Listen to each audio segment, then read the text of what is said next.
Hello, my name is MiaKreca. I am a pre-service student from the University of Católica Santísima Concepción in Chile. In this video, I will be discussing an artificial tool that could be used by teachers for assessment in the classroom. But first, let's check why artificial intelligence in education. According to the last American Ministry of Education report from 2023, both students and teachers could benefit from using these tools, as their assessment could be done quickly, and also they could receive an immediate feedback. So the tool that I'm going to show you today is named ProWritingAid, and you can access to it by adding this website on your Google Chrome, and also by scanning this QR code that I prepared for you. What is ProWritingAid? It's a tool that improves your writing. Okay, you can use it with different features that it offers for teachers, for students, for professional writers to edit, to craft, to create their texts, and to receive immediate feedback and report at the real time. So let's go. Let's try this artificial tool together. As you accessed to the website, you have to log in with your Gmail account. Then you will go to the option that says Try ProWritingAid. You will get a dashboard providing you a variety of options to use this tool. However, for the purpose of this activity today, I am going to assess my students, my second grade high school students, on their writing ability, but on their vocabulary or lexis style or system. In this case, I'm going to use the Unit 4 from the national curriculum from Chile about sustainable development and our planet. So in this case, the objective for students was to learn how to express their opinions, both in written or spoken form, by using variety of vocabulary for this level and for this topic too. So, for example, on the right side, I'm going to get immediate feedback on different topics from this academic essay, argumentative essay, for example, punctuation, grammar, style, vocabulary, etc. However, I'm going to use today one feature that I'm going to check repeated words and phrases. As John Reed said, for us to assess vocabulary from our students, it's the best way is to use it embedded in text from context, so the students can learn and acquire a variety of vocabulary from the same context. So my students on the left, and me too, we are going to get a feedback about the frequent repeated words. For example, one of them are endangered species. So if I want to assess and I want to help my students to learn in a formative assessment more of this vocabulary, we are going to get different rephrases or different synonyms on the same word.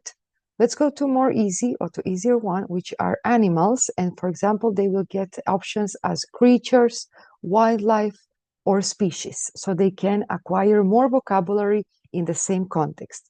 The other word that we could check is important. We click the word and we get suggest rephrases, and we will get the options like significant, vital, or finally. In history, you can get all of this vocabulary for your students to learn, and for you to assess how many words do they repeat, or what are overused expression or words in this text, for example. And you can download this report. In general, you will get the overall report, but you can focus on the style, for example, or on the option that you want to assess your student the most, and then you can provide immediate feedback to your students in the classroom. So, as I previously said, this is a very good option for the formative assessment. For example, for pre-writing, summative, final, this could be a draft for your students to use. Continuing on this topic, it's also very important to discuss now the principle of assessment by comp. So if we go back to our presentation, I would like to discuss practicality as a principal assessment by COM27.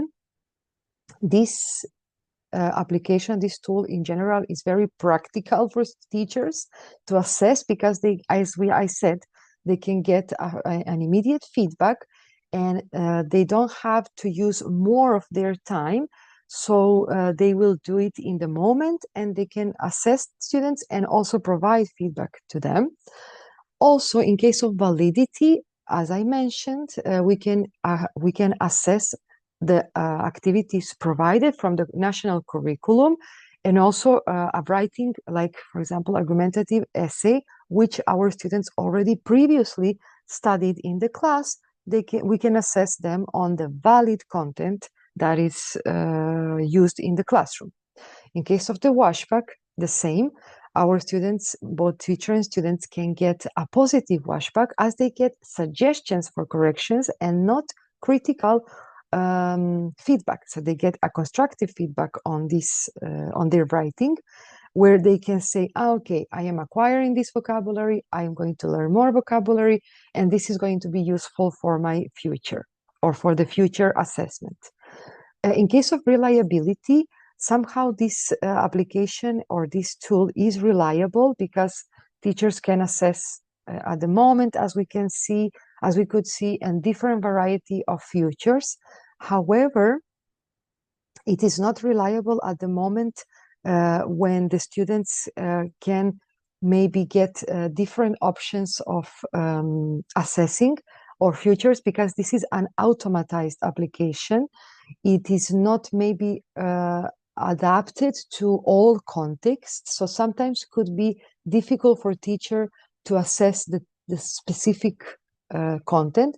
However, in the recommendation part, I'm going to recommend you how to make it more reliable.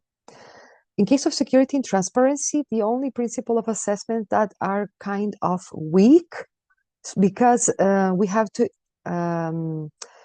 log in with our private Gmail account or school account. So this could be maybe dangerous for our privacy.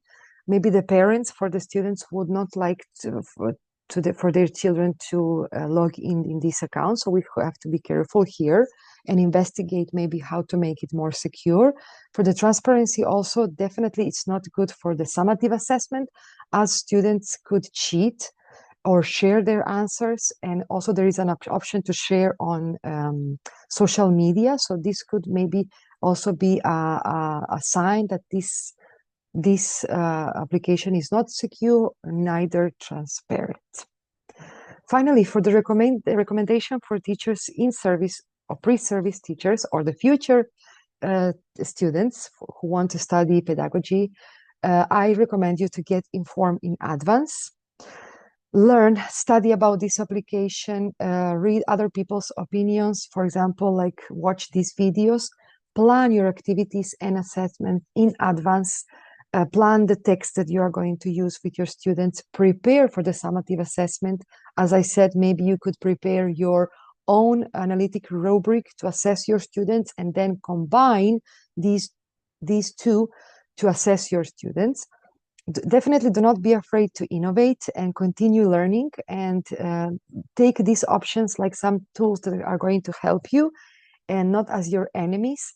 And always look for different options to help your students and also to help your work, to not reload yourself and to use something different in the classroom.